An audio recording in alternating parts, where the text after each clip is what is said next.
এই শুনো, তুমি বাসায় যাওয়া কেমনে? কথা বলো না কেন? লেট করে বাসায় গেলে তোমার আম্মু কিছু বলে না? আম্মু, আমার একবার মাহাদির বাসা থেকে আসতে লেট হয়েছিল, এই জন্য আমার আম্মু আমার দৌড়ান দিয়েছিল, কিন্তু আমি দৌড় দেই নাই। তুমিও পারবা না দৌড় দিতে, এখন কি করবা?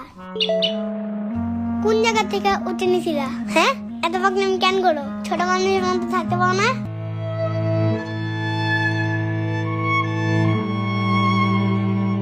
মারে নিয়ে বাসায় রাখতে পারবো না, কারণ আমার আম্মু।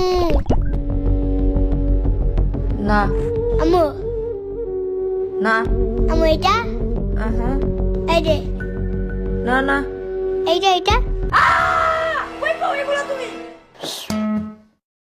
শুনো, তুমি কি বিড়ালের সাথে থাকতে পারো?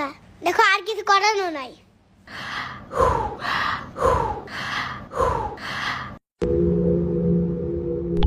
মামা, না না, তোমার বাসায় আসলে সবাই ঘুমায় কেন? না না ঘুমায় না তো। বাকি সবাই ঘুমায় কেন? বোরিং লাগে না আমার? কি করবো এখন? দূর, আমি গেলাম মাহাদির বাসায়।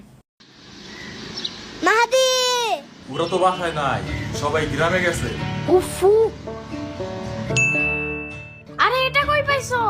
আরে আমিও ঠিক না, কই থেকে যেন আসছে, আর পাখাও ভেঙে গেছে, এখন তো বাসায় যেতে পারবে না। আর তোমার আম্মুও তো। ওয়েল, চলো চলো, ওর হাতে আগে ব্যান্ডেজ করা লাগবে। চলো চলো। এই পিচ্ছি যদি না ঠিক হয়, আমি বেতন পেলে একটা খাতা কিনে দিব, ঠিক আছে? পরে তোমার বাসায় অর্ডার রাখবা। তুমি জব কই পেছো? আমার নানু আসলে ওরা সাদা চুল উঠায় দিলে একটা চুলের জন্য 2 টাকা করে দেয়। একদিন 15টা উঠায় দিছিলাম, পরে আমার বোনাস দিছে পুরো 50 টাকা। আমার নানুর চুলও কালো করা বন্ধ করা লাগবে, কারণ আমারও এই জব দরকার। এই পিচ্চি পাখি খায় কি? এখন আমার বললো না যে ওর জন্য আমার পোকা ধরে ধরে আনতে হবে। I hate বাগস। আরে না না না, আমার বাসায় অনেক তেলাপোকা আছে, ওইগুলা তোমাকে আইনা দেবো, ঠিক আছে? কোনো সমস্যা নাই।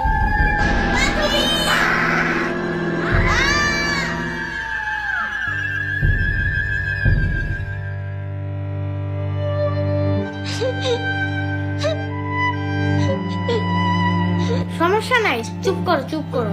মাহাদি ঢাকায় আসুক, পরে ওই কাকের বাসা আমরা সবাই মিলে খুঁজে বাই করব। থাক থাক, আর কানতে হবে না। লেট করে বাসায় গেলে আবার তোমার আম্মু দৌড়ে নিয়ে দিবে না। আচ্ছা এখন চুপ করো, ঠিক আছে? জলদি চলো।